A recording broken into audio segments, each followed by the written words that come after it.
তাহলে আমরা ফাদার সেলফের ইউনিট অন পড়লাম।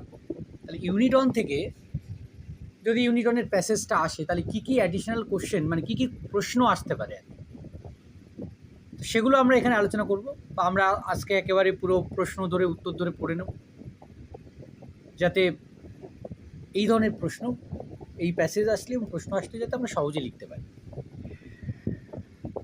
এবং এগুলো একেবারে এক্সপেক্টেড কোশ্চেন আর কি, এর বাইরে কিন্তু তেমন কোনো প্রশ্ন হবে না। প্রথম প্রশ্ন যেটা রয়েছে যে হোয়াই ডিড স্বামীনাথন ওয়েল, যে কেন স্বামীনাথন গোঙাতে শুরু করেছে। ওয়েল মানে হচ্ছে গোঙান। তো স্বামীনাথন বা Swami wailed as he was reluctant to go to school. Swami গোঙাতে শুরু করেছিল, তার কারণটা হচ্ছে সে স্কুলে যেতে চায় না। রিল্যাক্ট্যান্ট কথার অর্থ হচ্ছে অনিচ্ছুক, বা যেতে যে যে ইচ্ছে করছে না, বা যেতে যার ইচ্ছে করে না, সে হচ্ছে রিল্যাক্ট্যান্ট বলা হয়। তাহলে স্বামীনাথন কেন গোঙালো? স্বামীনাথন গোঙালো সে স্কুলে যেতে চায় না বলে সে গোঙালো। 2 নম্বর দেখে নাও, when was Swaminathan lying in his mother's room. কখন স্বামীনাথন তার মায়ের ঘরে শুয়েছিল। At 9:30 AM Swaminathan was lying in his mother's room. কখন না সকাল 9:30টার সময় স্বামীনাথন শুয়েছিল তার মায়ের ঘরে। How can the headache on Monday be cure? 3 number প্রশ্ন, যে সোমবারের এই যে মাথা যন্ত্রণা, এটা কিভাবে এ থেকে সুস্থ হওয়া যায়। কিওর মানে হচ্ছে সুস্থ হওয়া বা ভালো থাকা বা আরোগ্য লাভ করা। অ্যাকর্ডিং টু হিজ ফাদার, এটা কিন্তু উল্লেখ করতে হবে, কারণ এই উপদেশটা তার বাবা দিয়েছে, যে অ্যাকর্ডিং টু হিজ ফাদার, তার বাবার মতে, if he could loaf about less in Sunday, যদি সে রবিবার লাফালাফি একটু কম করে, then the headache on Monday be cure, তাহলে সোমবারে তার যেই মাথা যন্ত্রণা করছে সেটা কিন্তু তার কম হবে। দেখো এটা বুঝতে পারলে কি, যে বাবার মতে বাবা উপদেশ দিচ্ছে কি, যে তুমি রবিবারে লাফালাফি কম করো, তাহলে সোমবার তোমার আর মাথা যন্ত্রণা করবে না। 4 নম্বর প্রশ্ন, হোয়াই ডিড স্বামী শাডার হোয়াইল লাইং ইন বেড। যখন স্বামী বিছানায় শুয়েছিল তখন সে হঠাৎ করে কেঁপে উঠল কেন? স্বামী শাডার্ড হোয়াইল লাইং ইন বেড, স্বামী কেঁপে উঠল যখন সে বিছানায় শুয়েছিল। লাইং শুয়েছিল। Because it ডনড upon his mind. DAWN ডন মানে হচ্ছে ভোর, কিন্তু এখানে ইট ডনড আপন হিজ মাইন্ড মানে তার মনে হলো, হঠাৎ করে তার মনে এলো, মনের মধ্যে যে একটা নূতন বলবো না, মনের মধ্যে উদ্রেক হলো, মানে হঠাৎ করে জেগে উঠলো, that it was Monday morning and he had to go to school, যে আজকে তো সোমবারের সকাল আর আমাকে তো স্কুলে যেতে হবে। তাই ডনড আপন হিজ মাইন্ড মানে হঠাৎ করে তার মনে হলো যে আজ হচ্ছে সোমবারের সকাল আর তাকে স্কুলে যেতে হবে। 5 নম্বর প্রশ্ন দেখে নাও, হু ইজ স্বামী and what is his full name. যে স্বামীকে এবং তার পুরো নাম। স্বামী is a boy who disliked going to school. স্বামী হচ্ছে একটা ছেলে যে স্কুলে যেতে চায় না। His full name is Swaminathan, তার পুরো নাম হলো স্বামীনাথন। পরের প্রশ্নে চলে যাও, কোশ্চেন নম্বর 6, হোয়াট ডিড স্বামী হোপ ফর। যে স্বামী সে কী আশা করেছিল। স্বামী hope that he did not have to go to school. স্বামী আশা করেছিল যে তাকে স্কুলে যেতে হবে না। Question number 7, what was Swami's first excuse for not going to school. মানে প্রথম এক্সকিউজ স্বামী কী দিয়েছিল যে তাকে স্কুলে সে কেন যাবে না এটা বলেছিল। Swami's first excuse for not going to school was that he was having a headache. যে স্বামীর প্রথম যে কৌশল যেটা ছিল, সে প্রথমে বলেছিল যে তার মাথা যন্ত্রণা করছে তাই সে যাবে না। এবার বলো দেখি তার দ্বিতীয় কৌশল কী ছিল, মনে করে বলো, আমরা তো টেক্সটটা পড়লাম একটু আগে। দ্বিতীয় কৌশল কী ছিল? দ্বিতীয় কৌশল হচ্ছে প্রথম হচ্ছে তার মাথা যন্ত্রণা করছিল। দ্বিতীয় কৌশলটা কী ছিল? এটা তো প্রথম কৌশলটা। দ্বিতীয় কৌশল তার কী ছিল? সেকেন্ড এক্সকিউজ কী ছিল? একটু আগেই বললাম।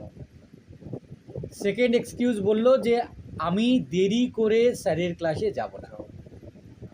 কেন বললো যে দেরি করে গেলে স্যার খুব বকাবকি করে? এটা হচ্ছে সেকেন্ড এক্সকিউজ। যেমন ফার্স্ট এক্সকিউজ তোমাকে মনে রাখতে হবে, তার সঙ্গে তার সেকেন্ড এক্সকিউজ মনে রাখতে হবে। মানে কৌশল। হ্যাঁ, এবং সে সেকেন্ড এক্সকিউজ দিল কেন? কারণ তার বাবা খুব কঠিন এবং কঠোর, তাই সে সেকেন্ড এক্সকিউজ দিয়েছে। এটা মাথায় রাখতে হবে। Question number 8, what was the স্বামী ডুইং অ্যাট 9:30 AM? 9:30টার সময় স্বামী কী করছিল? অ্যাট 9:30 AM স্বামী was lying on a bench in his mother's room. 9:30টার সময় স্বামী তার মায়ের ঘরের বেঞ্চে শুয়েছিল।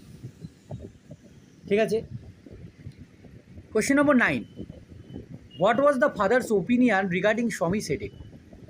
যে এই যে স্বামীর মাথা যন্ত্রণা করছে এই সম্পর্কে তার বাবার মতামত কী ছিল?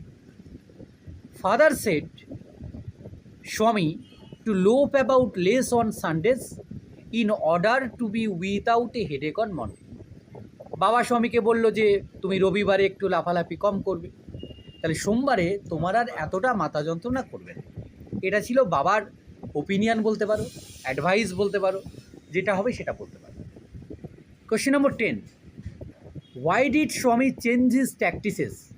যে স্বামী কেন তার কৌশলটাকে পরিবর্তন করলো? একটু আগেই বলছিলাম, স্বামী চেঞ্জ হিজ ট্যাকটিসেস, স্বামী তার কৌশল পরিবর্তন করলো। As he knew that having a headache will not convince his father to keep him away from school. যে এই যে তার মাথা যন্ত্রণা করছে, এটার মাধ্যমে কিন্তু সে তার বাবাকে কনভিন্স করতে পারবে না, বোঝাতে পারবে না যে সে স্কুলে যেতে চায় না। অর্থাৎ তার এই যে মাথা যন্ত্রণা করছে, শুধু এইটুকু দিয়ে কিন্তু সে বোঝাতে সমর্থ নয় যে সে স্কুলে যেতে চায় না। কেন সে স্কুলে যেতে চায় না? Question number 11, why did not Swami want to go late to Samuel's class? যে কেন স্বামী স্যামুয়েলের ক্লাসে দেরি করে যেতে চায় না? Swami did not want to go late to Samuel's class, Swami দেরি করে স্যামুয়েলের ক্লাসে যেতে চায় না, বিকজ কারণ he use to get angry with the boys who arrive late at school.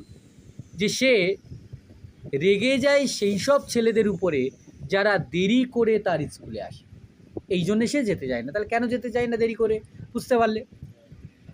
Question number 12, what impression of his teacher Samuel did স্বামী give to his father? যে teacher হিসেবে স্যামুয়েলের কী ধরনের, মানে স্যামুয়েল কেমন মানুষ, স্বামী তার বাবাকে কেমন ধারণা দিল? অ্যাজ পার স্বামীজ ডেসক্রিপশান, মনে রাখতে হবে স্বামীর বর্ণনা অনুযায়ী, as per Swami's description Samuel was a very angry man. Samuel হচ্ছে খুব রাগী মানুষ। He was specially angry with the boys who came late to school. সে রেগে যায় সেই সব ছেলেদের উপরে যারা দেরি করে তার ক্লাসে আসে।